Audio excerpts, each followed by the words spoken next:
She fled poverty with 4 kids. He was a lonely billionaire who needed saving. Hello, and welcome to a new chapter of the Worthington Chronicles. I'm your host, Amelia Worthington, and this is where we escape into epic tales of heart, hope, and healing, where broken paths lead to beautiful destinations. If you're ready to get lost in a story of romance and redemption, you're in the right place. If this journey moves you, please help our community grow by liking this video, subscribing to the channel, and sharing your thoughts in the comments below. I love hearing from you. Now, let's quiet the world for a moment and begin our story. The air in the small apartment was a physical presence, a heavy blanket of hopelessness made manifest through smell. It was the sour, yeasty tang of stale beer rising from a dozen cans littering the floor like metallic weeds. It was the sharp, acrid scent of old cigarette smoke that had seeped into the very fibers of the cheap floral sofa. Underneath it all was the cloying, sweet and sour odor of a kitchen trash can that hadn't been taken out in a week, and the unmistakable pungent ammonia of a diaper that had long since passed its capacity. 22-year-old Tammy Flynn stood. In the center of the living room, her arms crossed tightly over her chest as if holding herself together. She breathed through her mouth to avoid tasting the air, but the flavors of neglect were unavoidable, a flat, metallic taste on her tongue. She made a sound of disgust, a short, sharp exhalation, and waved a hand in front of her face. It was a futile gesture, but a necessary one. From the stained armchair, her mother, Sabrina, looked up with glassy, unfocused eyes. The disdain on her face was a familiar, wearying sight. "Oh, Miss Goody Two-Shoes," Sabrina slurred, the words running together like mud. "You'll have your problems too, you know. We all can't be perfect." Tammy didn't engage. Arguing was like trying to nail jelly to a wall, exhausting and pointless. Her attention was pulled across the room to her youngest brother, Josh. He sat on the grimy, carpeted floor, his small body listless. He was pushing a broken toy car back and forth, its single remaining wheel making a sad, scraping sound. The sight that made Tammy's breath catch was the dark, damp patch soaking through his little trousers. The diaper underneath was visibly swollen and sagging. Her shoes stuck slightly to the floor with each step as she crossed the room. The feeling was unpleasant, a tiny resistance that spoke of spilled drinks and ground-in dirt. She bent down, her knees cracking faintly, and scooped Josh into her arms. The moment she lifted him, the dampness from his clothes seeped through her own sleeve, a cold, unpleasant wetness against her skin. She brought him closer, instinctively, and the ripe, sour smell of ammonia filled her nostrils, a stark and heartbreaking indictment. She knew, with a cold, hard certainty that settled in the pit of her stomach, that his diaper had not been changed since she had left for the grocery store over 5 hours ago. A slow, simmering anger began to heat her veins. Her gaze, now sharpened by rage and despair, did a slow, painful inventory of the cramped living room. It was a museum of her mother's failures. Beyond the beer cans, a plate with crusted, fossilized remnants of macaroni and cheese sat on the cluttered coffee table. In the corner, a precarious mountain of unsorted laundry gave off a faint, musty smell of mildew and sweat. The sight of her other siblings was a series of fresh blows to her heart. Misty, who was only 10 but had the tired eyes of someone much older, was trying to coax 5-year-old Gina into eating some dry cereal straight from the box. Gina, a waif of a child with enormous eyes, was shaking her head, her lower lip trembling. She had a habit of hiding and refusing to eat when the atmosphere in the house became too toxic, and today was clearly one of those days. The other twin, James, was quieter than his brother Josh, but he cried more often, his small shoulders often shaking with silent sobs. 4 children under 10, and Tammy had never truly been parented herself. From her earliest memories, she had been the designated adult, the scavenger for food, the finder of odd jobs, the weaver of fragile stability from the endless threads of chaos that Sabrina spun. This felt different, though. This felt like the foundation was not just cracking, but turning to dust. She had just handed in her last final paper mere hours ago. Through a Herculean effort of testing out of courses and carrying double loads, she had compressed a 4-year business degree into 2 years and 9 months. That degree was her golden ticket, her single-minded obsession. fueled by a desperate, burning need to escape. But as her eyes met Gina's wide, fearful ones, seeing the hunger and anxiety there, the diploma that was still months away felt as useless as a paper shield. They couldn't wait. The very air in the apartment, thick with despair, was suffocating, the last of her hope. The taste in her mouth was no longer just metallic. It was the bitter flavor of a final, unavoidable decision. The silence that fell after her mother's snoring began was profound. It was a heavy, expectant quiet, broken only by the soft, rhythmic sound of sleep from the armchair and the faint, nervous breathing of the children. The single bare bulb hanging in the kitchen cast a stark, unforgiving light, carving deep shadows into the corners of the room and making the mess look even more desolate. Tammy moved now not with anger, but with a glacial, determined calm. Every movement was precise, economical, and silent. She pulled the worn navy blue duffel bag from the top of her closet, the one she had kept packed in various states of readiness for years. The sound of the zipper opening was a sharp, decisive rip in the stillness. She packed with the efficiency of a field medic. First, the practicalities. A few changes of clothes for each child, their small, soft fabrics feeling fragile in her hands. Then, the essentials she kept hidden in a hollowed-out book, their birth certificates, her own social security card, a faded, water-stained rental agreement from years ago that proved residency. Finally, her most precious possession, a single creased photograph of her and all 4 siblings, taken on a rare good day at a park. In it, they were all smiling, their faces turned up to a sun that felt like a distant memory. The feeling of the zipper closing, sealing the bag, was final. It was the sound of a door locking, a chapter ending. The bus depot was a cavern of noise and harsh, artificial light. The air was a complex cocktail of smells, acrid diesel exhaust from the idling coaches, the sterile scent of industrial grade, floor cleaner, and the underlying aroma of too many people in a confined space, sweat, perfume, and cheap food. Under the relentless fluorescent glare, the children looked small and ghostly. Misty, holding Gina's hand in a white-knuckled grip, had her shoulders hunched, her eyes darting around nervously. 5-year-old Gina clutched a ragged stuffed rabbit, its fur matted from years of love. The twins, James and Josh, were unnervingly quiet, their usual toddler energy subdued by the late hour and the palpable tension. Tammy's palm was slick with sweat as she handed over almost her entire life's savings, a wad of crumpled bills, to the clerk behind the thick glass window. The transaction felt surreal. In return, she received 5 one-way tickets to Great Falls, Virginia. The paper tickets felt flimsy, insignificant talismans for such a monumental journey. That destination was a seed planted in her childhood memory from a single magical trip, a place of sprawling green lawns, quiet, tree-lined streets, and a sense of peace that had lodged in her heart as a promise of something better. The bus itself was a world unto itself, smelling of worn vinyl seats, ancient carpet, and the faint, sweet scent of someone's forgotten candy. The engine thrummed a low, constant vibration that traveled up through the soles of her shoes and into her bones. As the bus pulled out of the depot, leaving the grim city lights behind, Tammy stared out the window at the passing darkness. The taste in her mouth was the dry, bland paste of the cheap crackers she'd bought from a vending machine, the only supper they could afford. She couldn't sleep.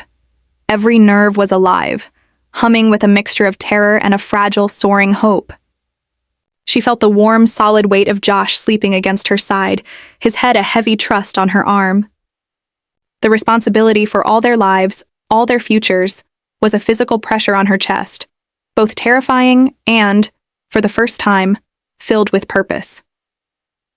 They arrived in the pearly, pre-dawn light. Stepping off the bus onto the pavement of Great Falls was like stepping into another universe. The air was clean and cool, washing over her face like a blessing. It carried the fresh, damp scent of dew on grass and the rich, earthy perfume of wet soil from a nearby flower bed. The town was just waking up. Elegant, colonial-style houses with wide porches and manicured hedges stood silent and proud under a sky slowly turning from gray to soft gold and rose pink. For one breathtaking, heart-lifting moment, Tammy felt a surge of pure, unadulterated joy. They had made it. This was their fresh start. The feeling was annihilated with one phone call. The realtor's phone went straight to voicemail. A second call, her voice tight with panic, confirmed the worst. He was out of town for the long weekend. The rental wasn't ready. It wasn't just delayed. It was unavailable. The beautiful, silent houses now seemed to stare down at her with cold, unwelcoming eyes. The duffel bag, which had felt so light with hope moments before, now dragged at her arm like an anchor. The clean, sweet air suddenly felt thin and impossible to breathe. They were standing on a beautiful sidewalk in a perfect town, with nowhere to go. The hope that had carried her here curdled in her veins, leaving behind the cold, familiar taste of despair. The sleek black sedan was moving too fast, a predator, gliding through the tame streets of Great Falls. Inside, Chase Holbrook's grip on the leather-wrapped steering wheel was so tight his knuckles were bone white. His jaw was clenched, a muscle twitching relentlessly.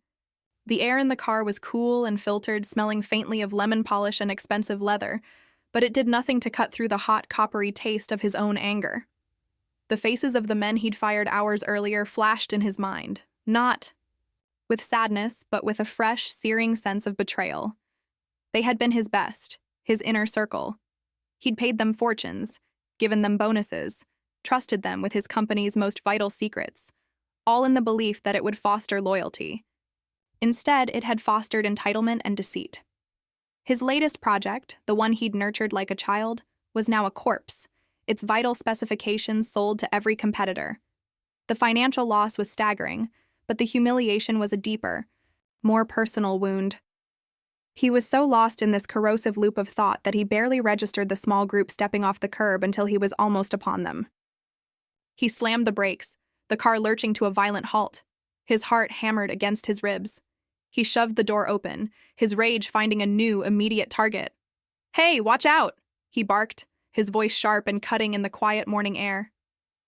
The sound seemed to hang there, ugly and out of place.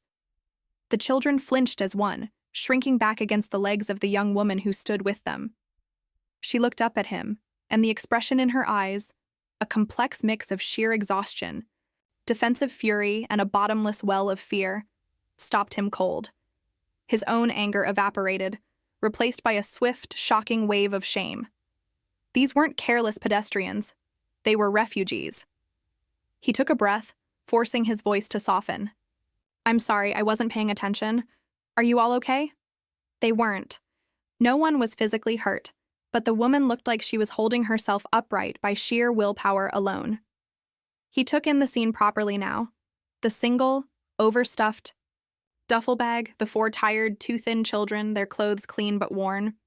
This wasn't a family on a morning stroll. This was a crisis. "Let me give you a ride," he said, the offer feeling inadequate. "Wherever you need to go." The woman, Tammy, just shook her head, her arms tightening around the youngest boy. The silence was answer enough.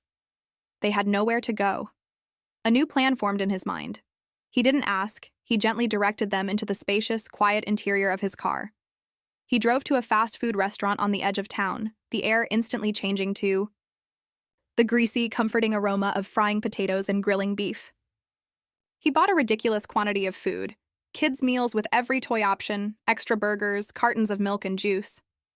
He watched, a strange ache in his throat, as they ate in the parked car, not with the boisterous joy of children, but with a quiet, focused intensity that spoke of genuine, prolonged hunger. He found a quiet spot by a park, the morning sun now warm through the windshield, dappling through the leaves of a large oak tree. And there, in the safety of the parked car, Tammy told him their story. Her voice was flat, drained of emotion, which made the facts sound even more brutal. The neglectful mother, the desperate flight, the evaporated dream of a rental home. With every sentence, Chase felt his perspective violently shift. His problems, the corporate espionage, the financial losses, were abstractions, battles fought in boardrooms. Her problems were about the next meal, a safe place to sleep, the very survival of these 4 small humans. His anger was now entirely for them. "Get in," he said again, his voice firm with a new resolve. He drove past the charming town center, up a winding, tree-lined driveway, and stopped in front of his home. It was large, modern, and impeccably landscaped, but it felt more like a beautifully designed hotel than a home. The air inside was still and scentless. The children's soft footsteps were swallowed by the thick rugs. He excused himself and made 2 calls. The first was to his unflappable executive assistant, Manny. The second was to the head of his legal team. His instructions were clear, concise, and left no room for delay. Within an hour, his housekeeper had transformed guest rooms into sanctuaries for tired children, and his attorney was preparing documents to establish temporary guardianship.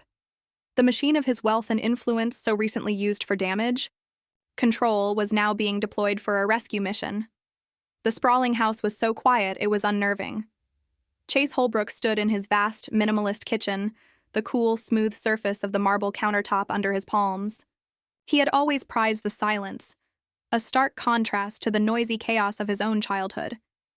But this new silence felt different. It was the silence of a museum after hours, empty and waiting. He jumped when a small, warm pressure leaned against his leg. Looking down, he saw Josh, the youngest, his head barely reaching Chase's knee. The boy didn't say a word, just stood there, a silent, solemn satellite. Chase slowly sank into a chair at the breakfast nook, and Josh mimicked the movement, settling onto the floor beside him with a soft thud, crossing his little legs in a perfect mirror of Chase's own posture. A strange, unfamiliar sensation unfurled in Chase's chest. Not annoyance, but a flicker of amusement, a warmth that seeped into the cold, polished spaces of his home. He tentatively put his feet up on a low ottoman. Josh, watching intently, struggled to lift his own small legs, finally, managing to rest his tiny sneakers on the wood floor. Chase couldn't help the quiet laugh that escaped him. This, he thought with a sense of bewildering clarity, was a type of companionship he had never known he was missing. Later, after a meal where the children ate with a quiet, focused intensity that spoke volumes, they all fell asleep in a pile of limbs and soft breathing in the den, exhausted by the day's upheavals. The blue light of the television flickered over their peaceful faces. It was then that Tammy found him. She stood in the doorway, her small frame looking impossibly weary, but her chin was lifted with a defiant pride he was coming to recognize.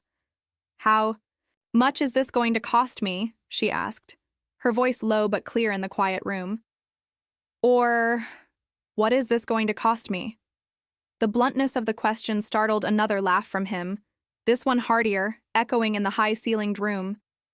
"It's not a transaction, Tammy," he said, his voice softening. "You told me you just finished your degree.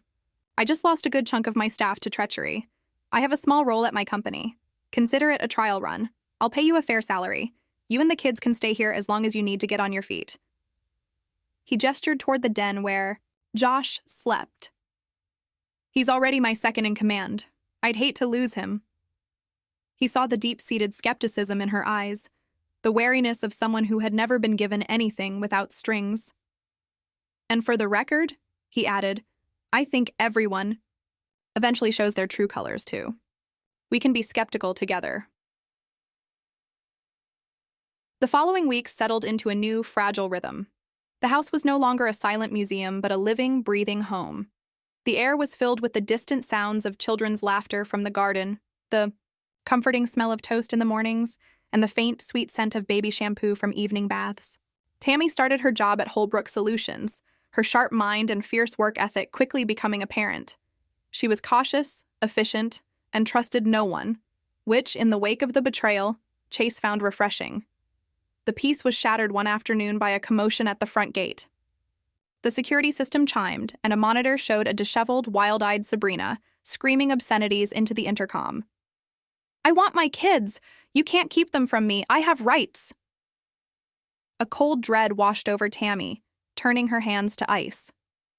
She was sure this was it, the moment it would all be taken away, the moment they would be dragged back into the darkness. But Chase's response was calm and immediate. He had security escort a furiously posturing Sabrina to his home office. The room, which usually smelled of old books and polished wood, was now thick with the stench of cheap liquor and unwashed clothes. "You hear me, Mr. Fancy Pants?" Sabrina sneered, her eyes darting around, coveting the expensive furnishings. "I know your type," You're either into boys or girls. Either way, you're bad news. Her tirade continued, a toxic stream of vitriol, but it quickly became clear her bluster was a mask. When she finally slouched in her chair, all she wanted was money. "A little something for my trouble?" she slurred, against Tammy's vehement, whispered advice. "She'll be back as soon as it's gone." Chase wrote a check. It was a paltry sum to him, a cost of doing business, a way to make the immediate problem disappear. He saw it as a payoff. Tammy saw it as an invitation. After Sabrina snatched the check and left, Chase assured a trembling Tammy, "My legal team has been notified. She's been told if she returns, the police will be called immediately." He believed the problem was solved. Tammy, who knew the relentless nature of the storm that was her mother, knew it was only just beginning. Life, for a time, stabilized again. The children thrived in their new schools, their faces filling out, their eyes losing the haunted look. Tammy excelled at her job, her confidence growing with each success. Yet, a subtle tension remained between her and Chase. They were like two satellites orbiting the same planet, careful to maintain a respectful, professional distance. She saved every spare penny, preparing for the day this dream would inevitably end. He noticed her frugality, and it stung, a silent testament to her belief that his kindness had an expiration date. The catalyst for change came in the form of Chase's sister, Sarah. She visited often, her presence bringing the smell of fresh flowers and the sound of easy laughter. She was genuinely fond of the children, and she extended endless, gentle invitations to her church.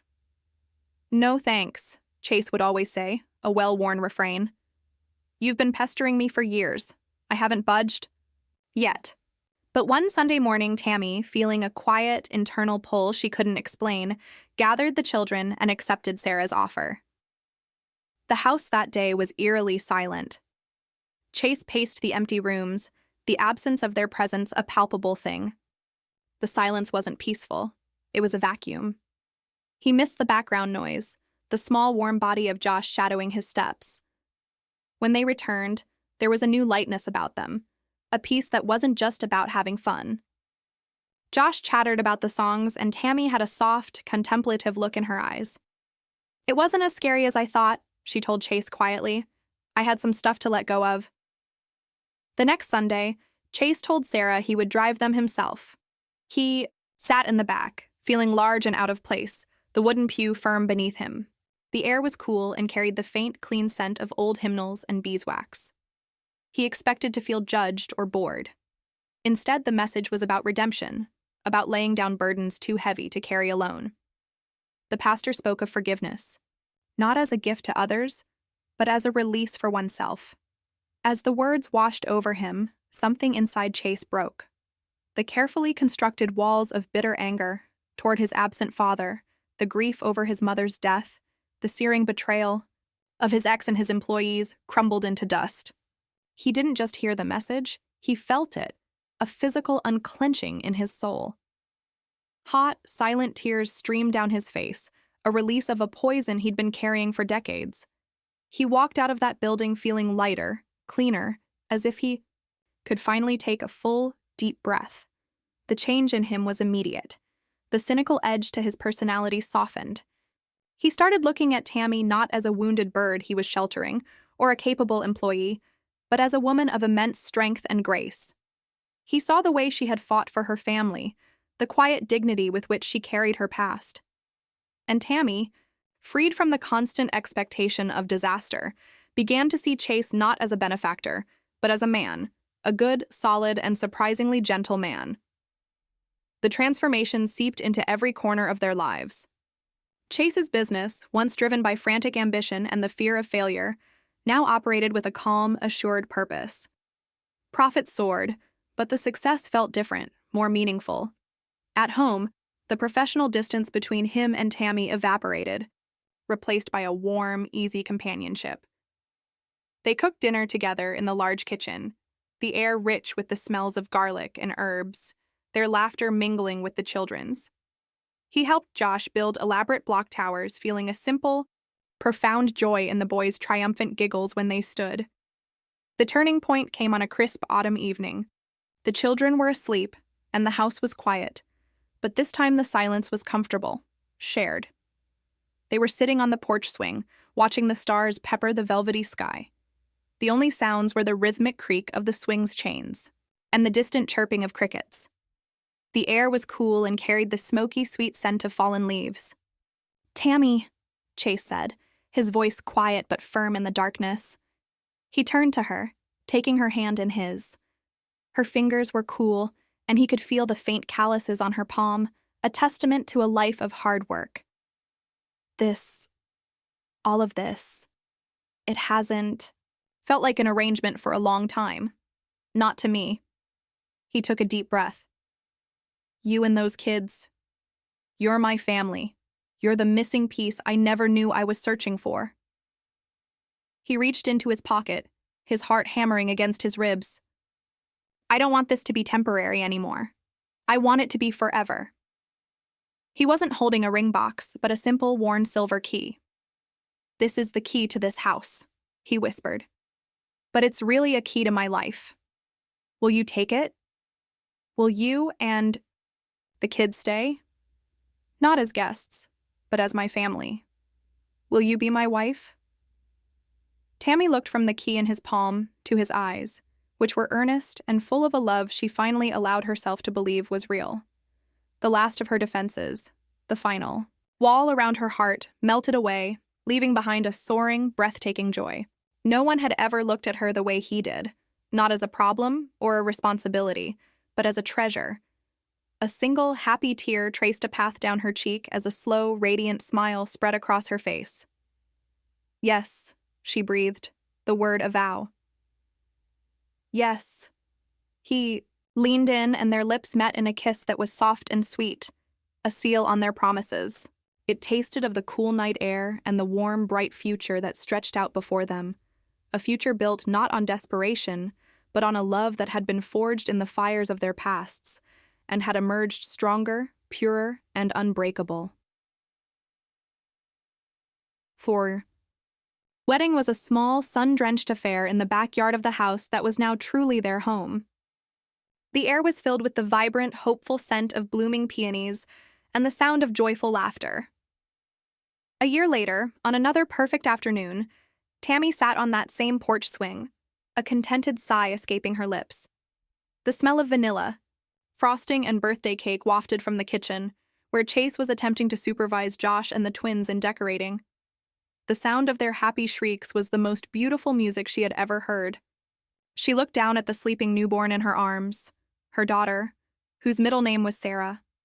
She felt the warm, solid weight of her against her chest, the soft brush of the baby's breath on her skin. The journey had been long and hard, but it had led her here to this moment of perfect, profound contentment. She was finally, undeniably, home. And so we reach the end of this chapter. I'm Amelia Worthington. Thank you for listening to the Worthington Chronicles. Now, I'd love to hear from you. Leave a comment below and tell me where in the world you're listening from. And if you're feeling inspired, share your own story ideas. Suggest names for our next hero and heroine, or a plot you'd love to hear. We just might bring your beautiful idea to life in a future tale. Don't forget to like, subscribe, and ring the bell to join us for our next story. Until then, happy dreaming.